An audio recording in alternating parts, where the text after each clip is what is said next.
শান্তিনিকেতনের সঙ্গীত শিল্পী সাইবার প্রতারণার অভিযোগ। সিবিআই পরিচয়ে নামী সঙ্গীত শিল্পীকে প্রাণনাশের হুমকি দিয়ে 5.5 লক্ষ টাকা লুট করল সাইবার অপরাধীরা। ঘটনাটি ঘটেছে শান্তিনিকেতনের পূর্বপল্লীতে। এই ঘটনায় অত্যন্ত আতঙ্কিত সঙ্গীত শিল্পী সুনিধি নায়ক নামের ওই শিল্পী বিশ্বভারতীর সঙ্গীত ভবনের প্রাক্তন ছাত্রী।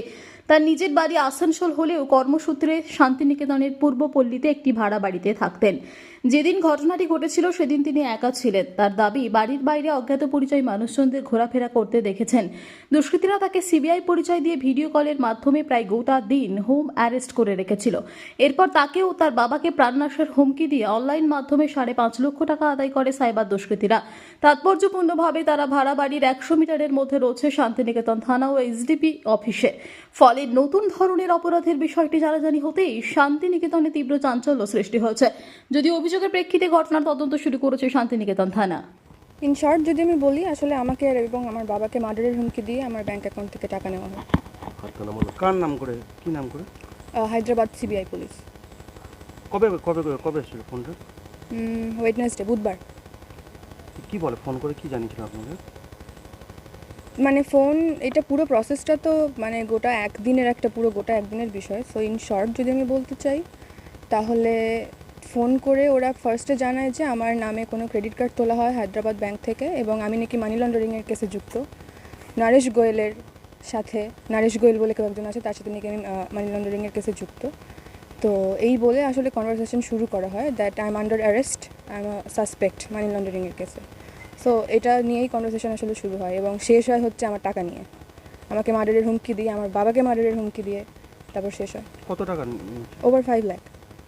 হুমকিটা কারা দিয়েছিল? তারা তো বলে যে তারা হায়দ্রাবাদ সিবিআই পুলিশ, কিন্তু এখন তো আমি মানে বুঝতে পারছি যে তারা তো হায়দ্রাবাদ পুলিশ না, তারা তো ফ্রড। তো হুমকিটা তারাই দিয়েছিল। তার মানে উনি ফ্রডের শিকার হয়েছেন? কমপ্লেন করেছেন? কমপ্লেন করা হয়েছে। কি বলেছিল প্রশাসনের তরফ থেকে? প্রশাসন হেল্প করছে, ইনভেস্টিগেশন চলছে, সাইবার ক্রাইমেও চলছে, এখন দেখা যাক কী হয়। পুলিশ এসেছিল? পুলিশ এসেছিল। আচ্ছা, কবে কবে টাকা দিলেন? না, টাকা দিয়েছি, বৃহস্পতিবার টাকা দেওয়া হয়েছে। 5 লক্ষ টাকা একসাথে হুম অ্যাকাউন্টে দিয়েছেন তো? হুম। হায়দ্রাবাদ কোন ব্যাংকে অ্যাকাউন্টে দিয়েছেন? এগুলো এখন আমি রিভিল করতে চাচ্ছি না, কজ ইনভেস্টিগেশন চলছে। এবং আমি একটা কথাই বলতে চাই যে আমি তো এখানে থাকি, বাংলাদেশে থাকি, অন্য দেশে থাকি, এইভাবে যে কেউ কিছু করবে এগুলো কিন্তু মানে অ্যাকসেপ্টেবল না। ফার্স্ট অফ অল আমি মেন্টালি কিন্তু অনেক স্ট্রং। আমি শুধু এখানে থাকি তা না, মানে বাইরেও থাকি, যাতায়াত করি। মানে ওরা যে কিভাবে একটা মানুষকে মেন্টালি টর্চার করতে পারে এবং কিভাবে যে আমাকে মেন্টালি টর্চার করা হয়েছে, এবং আমাকে এটাও বলা হয়েছে যে আমার ফোন সম্পূর্ণ হ্যাকড এবং আমার ফোনে আমি কাউকে মেসেজ করতে গেলে তারাও সেটা জানতে পারছে যে আমি কাকে মেসেজ করছি। তারা they have access to my phone. So তারা নাকি আমার ভিডিও নিয়ে, আমার ফটো নিয়ে ডার্ক ওয়েবে ছাড়বে। They wanted to break my ego, এটাও তারা মেনশন করেছে। এবং তারা এটাও মানে পরে মেনশন করেছে যে আমার মেন্টালি আমাকে ওরা ডিস্টার্ব করতে চায় এবং আমার কাছ থেকে টাকা নিতে চায়। সো মানে এটা যে কতটা পরিমাণে মানে টেরিফাইড ছিলাম আমি এতদিন, গত 3 দিন ধরে, এটা আসলে ভাষায় প্রকাশ করার মতো না। কেউ এটা ইমাজিনও করতে পারবে কিনা আমি জানি না। বাট এখন এই অবস্থায় এসে আমার আর কিছু মানে আতঙ্ক নেই। আমি এখন পুলিশের ইয়েতে থাকতে চাই।